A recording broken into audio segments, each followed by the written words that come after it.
नमस्कार, स्वागत है आपका मेरे सत्यमेव जयते चैनल यानी STV में। और मैं हूं डॉक्टर हरीश चंद्र लखेड़ा और मेरे साथ हैं Yogendra Bahadur Singh, HOD mathematics department KNI Sultanpur, और जो कि साहित्य में सागर मिर्जापुरी के नाम से प्रसिद्ध हैं। मेरे क्लासमेट भी हैं और इस समय मैं उत्तराखंड के रुद्रपुर शहर में। आज हम यहाँ लंबे समय बाद मिले हैं तो सोचा कि इस बार आज उनके एक मैथमेटिक्स का स्टूडेंट और जो कि लखनऊ यूनिवर्सिटी का गोल्ड मेडलिस्ट रहा है वो साहित्य में कैसे चलेगा। तो आप ही बताइए, आपको अभी सागर मिर्जापुरी ही कहते हैं, फिलहाल हम उस पर बात करेंगे। तो सागर मिर्जापुरी जी, जब आप लाइस्टोन जैरी खाल में थे, हमारे साथ ही हम साथ पढ़ते थे, तब आप कविताएं कैसे लिखने लगे थे जबकि आप साइंस के स्टूडेंट थे? हरीश भाई, आपकी बात का जवाब देना बहुत ही मुश्किल है। मैं कविताएं क्यों लिखने लगा इसका जवाब मैं कैसे दे सकता हूं। अब लिखने लगा संवेदनाओं की खेती बाड़ी है, किसानी है, कुछ अंदर ईश्वर ने डाला था, वो अपना काम करता रहा। कविताएं असल में लिखी नहीं जाती है, कविताएं फूटती है। लिखी तो कहानियां जाती है, रिपोर्टाज लिखे जाते हैं, डायरी लिखी जाती है, कहानियां लिखी जाते हैं, उपन्यास लिखे जाते हैं। कविताएं तो फूटती हैं, फूटती रही। अब क्यों फूट रही इसका जवाब मेरे पास नहीं है।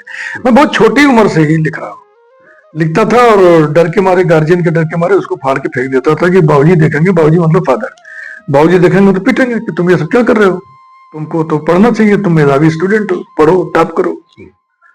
तो अपना छुप छुप के लिखता रहा, लेकिन धीरे धीरे वो प्रकाश में आने लगा। पहले मित्रों के बीच में आया, फिर जो स्थानीय स्तर के समाचार पत्र थे उनमें आया, फिर कॉलेज मैगजीन में आया, फिर पत्रिकाओं में आया, फिर खूब छपे।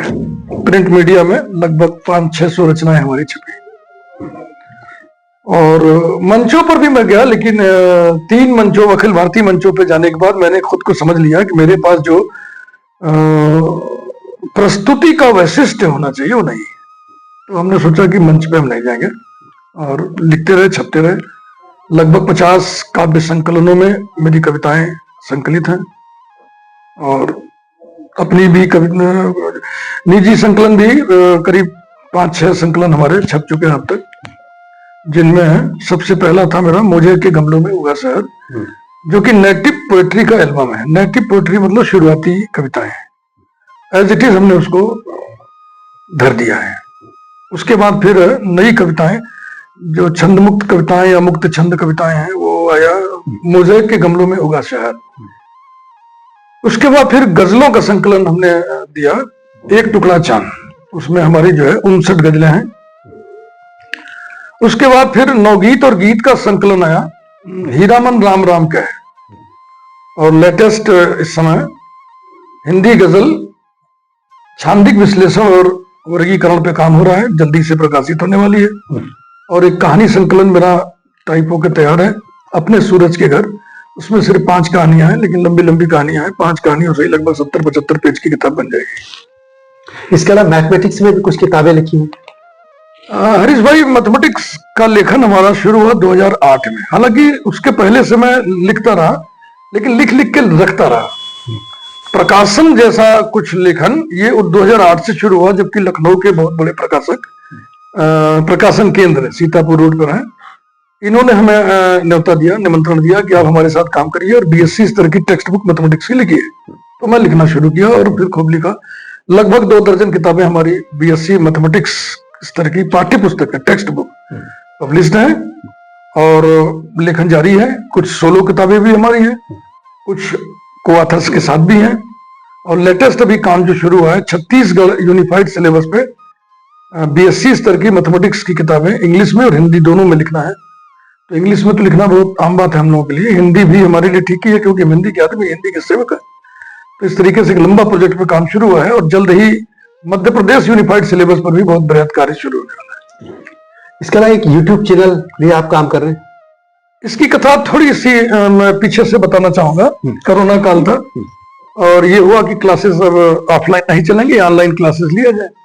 तो हमारे जो साथी थे वो यंग थे, वो फटाफट अपना जूम चैनल, जूम रूम में तो बात होती है, हाँ हाँ, तो मीटिंग हो जाती वो टीचिंग करना शुरू कर दिए लोग। हाँ। कभी किसी पर मैं बहुत जानता नहीं, मैं परेशान था। मुझे लोग कहते थे आप ऐसे ऐसे करो, मैं करता था और टेक्निकली कुछ ना कुछ मैं गड़बड़ी कर देता था।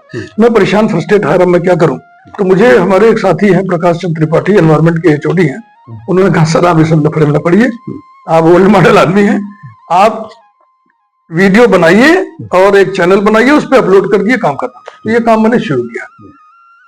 10-20 वीडियोस बनाने के बाद मेरे दिमाग में बड़ा आध्यात्मिक भाव उठे कि हे प्रभु, जो तुमने मुझे दिया है वो तेरे बंदों के हवाले। तो मैंने उस मिशन का नाम ही रख दिया तेरा तुझको अर्पण। और इस मिशन के अंतर्गत बीएससी मैथमेटिक्स का टेक्स्ट कंटेंट हम अपने वीडियोस में देते हैं। जैसे टीचिंग की जाती है वैसे हम सिंपल टीचिंग करते हैं, बिना किसी तड़का के, बिना किसी सजावट के, बिना किसी एफर्वेसेंस के। मैं तो थंबनेल भी नहीं बनाता, क्योंकि थंबनेल भी हमको कुछ समझ में नहीं आता है। बिल्कुल सिंपल टीचिंग, जैसे क्लास में पढ़ाया जाता है, जैसे कोचिंग क्लासेस में पढ़ाया जाता है, वैसे हम पढ़ाते हैं। और अब तक लगभग 2150 वीडियोस हम अपलोड कर चुके हैं। रोज हम सुबह की चाय के साथ एक वीडियो बनाते हैं, और ये काम जब तक मैं जिंदा हूं, जब तक मेरी सांसें चलेंगी, तब तक जारी रहेगा। बीएससी मैथमेटिक्स के पूरे कंटेंट पर हम वीडियोस अपलोड कर डालेंगे। उसके बाद एमएससी के कुछ ब्रांचेस पर भी करेंगे, उसके बाद 11th का करेंगे, 12th का करेंगे, फिर समय बचेगा तो फिर भारतीय गणित के इतिहास पे करेंगे। बहुत काम बाकी है, मैं करता ही रहूंगा। इसका नाम बता दीजिए अपने चैनल को। हाँ, मेरे चैनल का नाम है गणितपुर और ब्रैकेट में ब्लेंडेड लर्निंग। तो जरूर आप देखिएगा चैनल को। इसमें हायर एजुकेशन की जो मैथमेटिक्स है उसमें हरी जी, एक चैनल की खूबी है कि इसमें कोई एंट्री फीस नहीं है, ये फ्री है। हाँ, कई चैनलों में हाँ एंट्री फीस होती है, हमारे कोई एंट्री फीस नहीं। ये इनका साहित्य का भी आपके आ गया। इसके अलावा ये बताइए, आप पहाड़ में आप बीएससी की थी, हमने साथ में की। तो पहाड़ को आप किस तरीके से देखते हैं? उत्तराखंड को जो राज्य भी बना, या उत्तराखंड को लेके, पहाड़ को लेके आप क्या कहना चाहते हैं, सोचते हैं? दो तरह की भावनाएं हैं। एक संवेदनाओं के स्तर की भावनाएं हैं, जिसमें चीड़ की हवाएं हैं, बुरास के फूल हैं, मनोहारी जंगल हैं फूलों से लदे हुए, बांज के सूखे पत्ते फिसलने वाले हैं, कोहरा है, बादल है, बहुत कुछ है। और एक जो है दूसरे स्तर पे लगाव है, क्योंकि मैं पहाड़ में रहा और हमारे जो पहाड़ के बहुत सारे मित्र रहे, तो उत्तरांचल, उत्तराखंड जो भी कह लीजिए, उसके विकास, उसके कल्चर को लेकर के मैं बहुत सोचता रहता हूं। लोग पलायन कर रहे हैं, उसके कारण मुझे भी तकलीफ होती है, जितना हरीश भाई आपको होती है उतना मुझे भी होती है। और जो कल्चर में संकरण हो रहा है, जो हाइब्रिड जैसा कल्चर होता जा रहा है पहाड़ का, हम पहाड़ की किसी शादी को उसके मूल रूप में देखना चाहते हैं, और अभी हमें ऐसा कोई मौका मिला नहीं। मैं अपने दोस्तों से गुजारिश करूंगा कि अपने बच्चों की शादी, किसी की ऐसी शादी पड़े जिसमें एक बार मुझे इनवाइट करें, मैं पूरे कल्चर को देखना चाहता हूँ।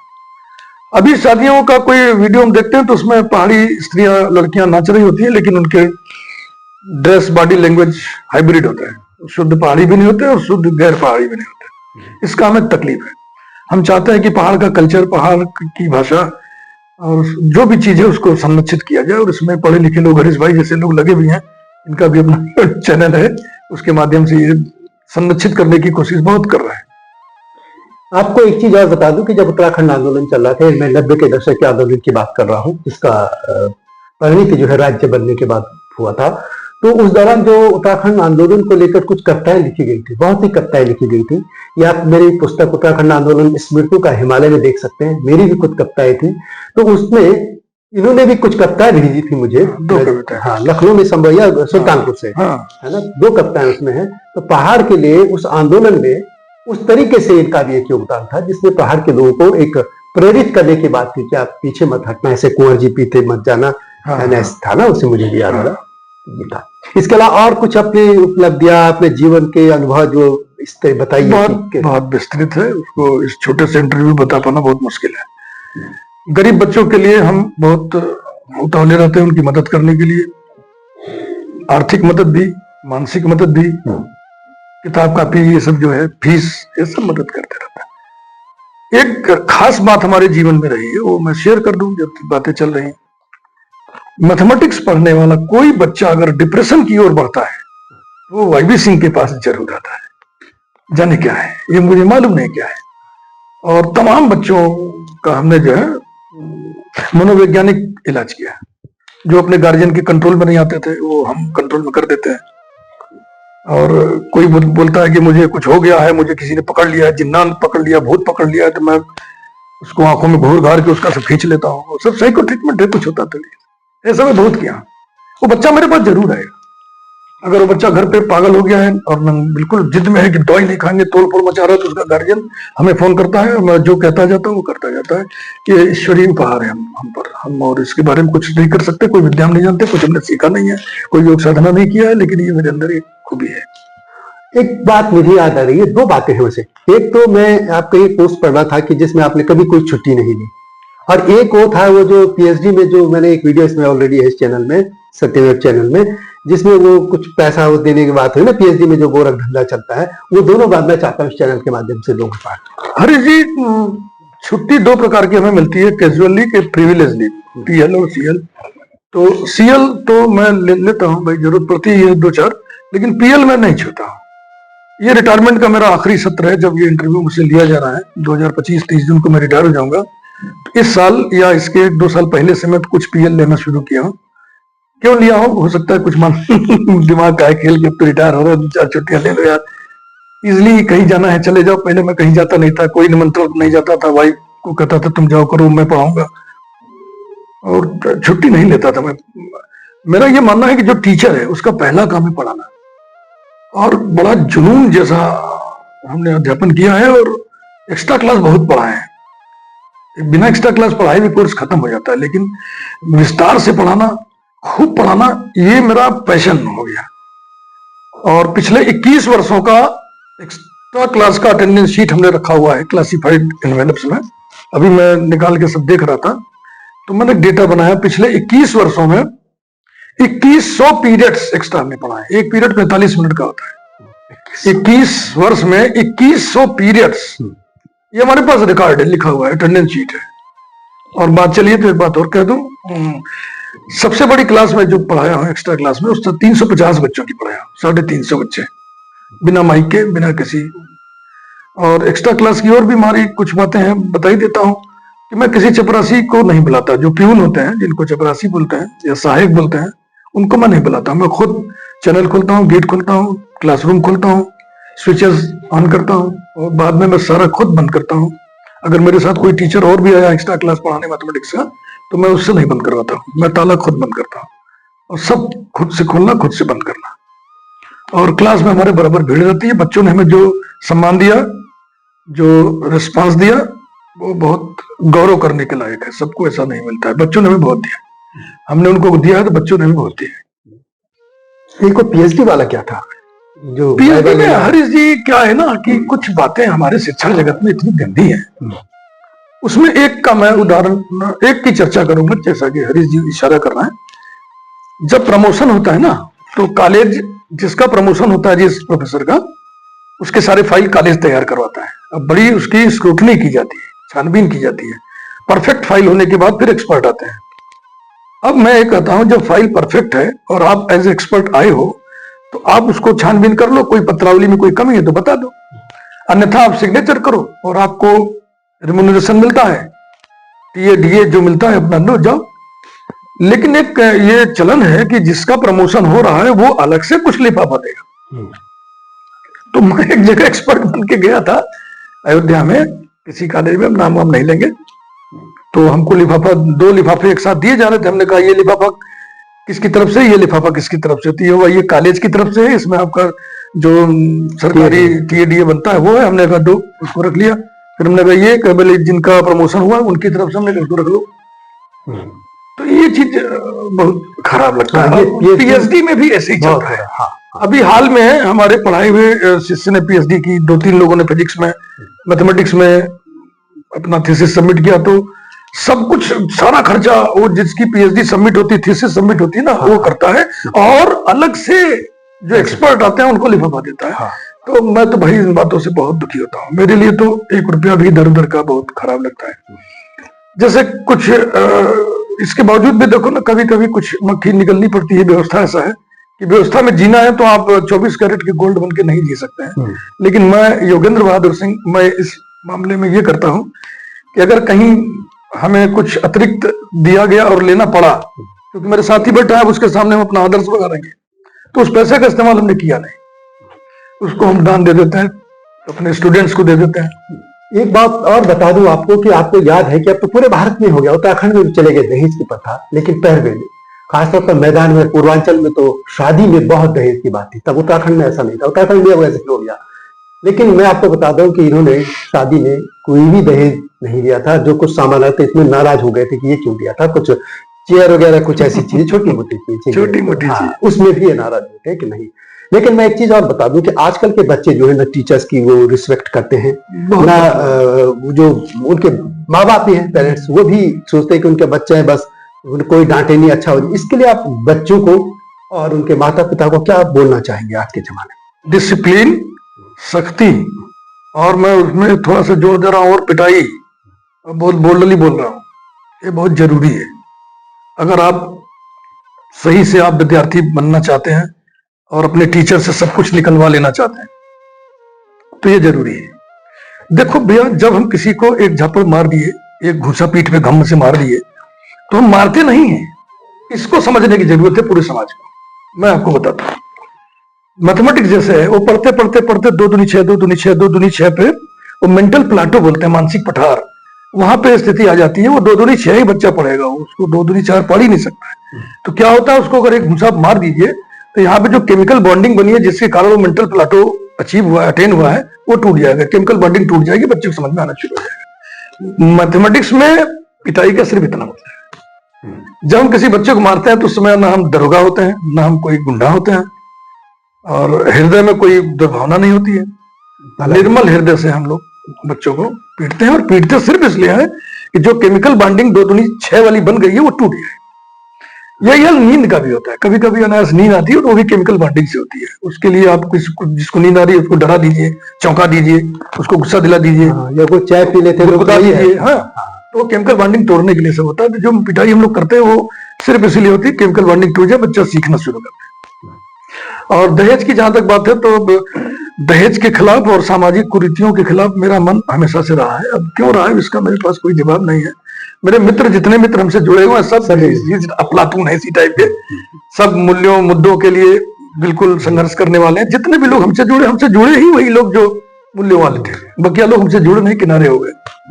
तो अपनी शादी में हम बहुत कोशिश किए कि दहेज न लिया जाए, लेकिन एक किसी कवि की कविता की एक पंक्ति हम बोलेंगे, पत्थर क्या जाने क्या सुख है एक नदी होकर बहने में।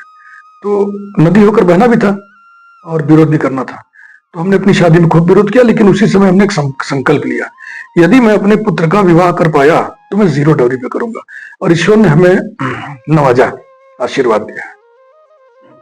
मैंने अपने पुत्र की शादी बिल्कुल 0 डाउरी में की। 0 डाउरी क्या, उसको निगेटिव डाउरी कहिए, जो कन्या पक्ष को खर्च करना चाहिए वो भी मैंने खर्च किया, सब किया। और मैं बहुत खुश हूँ, बहुत अच्छी मेरी बहू है और बहुत अच्छा है, मैं बिल्कुल संतुष्ट हूँ। अपने शर्तों पर जीवन जीने वाला मैं कुछ इंसानों में से एक इंसान हूँ। बात हमने साहित्य से शुरू की थी और साहित्य की तरफ बात करके इस बात को भी खत्म करेंगे। आजकल के साहित्य में क्या लिखा जा रहा है और क्या साहित्य रचा जा रहा है, क्या वो भी समाज को प्रेरणा दे रहा है, ये कैसा होना चाहिए? हरीश जी, जैसे हम लोग भी जो साहित्य लिखे उसके पहले कुछ और लिखा जाता था। हाँ। तेवर मिजाज हमेशा अलग अलग कालखंडों में अलग अलग रहा है। हाँ। तो हम अपने कालखंड के फ्रेम ऑफ रेफरेंस में बैठ करके दूसरे कालखंड की रचनाओं का सही विश्लेषण, मूल्यांकन नहीं कर पाएंगे। तो अगर हमें आज की रचनाओं का मूल्यांकन करना है तो आज के परिवेश, आज की जो समीचीन व्यवस्था है उसके हिसाब से ही करना चाहिए। इस मसले पर हम बहुत कुछ एडवर्स टिप्पणियां नहीं करते हैं। हमको लगता है हर कालखंड एक कालखंड होता है, उसकी अपनी एक गति होती है। किसी को सदगति लगती है, किसी को दुर्गति लगती है। इस पर हम यही कहते हैं कि हर कालखंड है, उस कालखंड को अपने हिसाब से नैसर्गिक तरीके से जीने दिया जाए, चलने दिया जाए, प्रवाहमान रहने दिया जाए। ये थे योगेंद्र बहादुर सिंह उर्फ सागर मिर्जापुरी। आप हमारे चैनल में आए, आपका बहुत बहुत धन्यवाद। नमस्कार। आपको मेरी वीडियो पसंद आती है तो शेयर भी कीजिए, लाइक भी कीजिए। और मेरा एक मुख्य चैनल है हिमालय लोग, उसको भी देखिएगा। वो हिमालय का पूरे भारत ब्रह्मांड की बात करता है। और जल्दी नई स्टोरी के साथ आऊंगा। तब तक नमस्कार। हिमालय पे पेड़ हो तो गीत गाएंगी नदियाँ, गीत गाएंगी नदियाँ। पेड़ों पे चिड़िया है तो गीत गाएंगी नदियाँ, पेड़ों पे चिड़िया है तो गीत गाएंगी नदियाँ। माँ की लोरी जैसे होते हैं नदियों के गीत।